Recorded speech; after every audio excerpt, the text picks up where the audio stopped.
В Якутске состоялся республиканский фестиваль детско-юношеского творчества «Юные таланты за безопасность».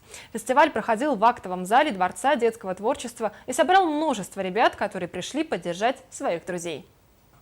Пожар – это гонки со смертью, где призом спасенные жизни. В этом году фестиваль собрал более 200 школьников из близлежащих улусов и столицы Якутии. Мероприятие проводится ежегодно в целях пропаганды пожарно-технических знаний среди детей и подростков, организации деятельности добровольных дружин юных пожарных, а также вовлечения их в творческую деятельность в области пожарной безопасности. Все вот эти вот мероприятия, которые мы проводим, конкурсы творчества, соревнования, они, конечно, мотивируют детей к тому, чтобы не допускать пожары. Дают знание, что пожар – это огонь, это опасно, это страшно, это даже трагично.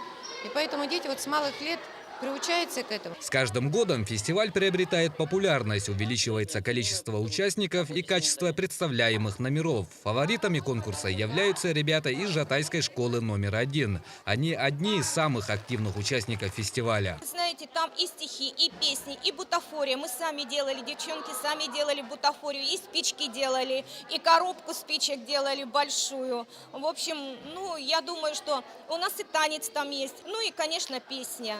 У нас есть в конце песня. То есть мы в агитбригаду включили практически 3 жанра.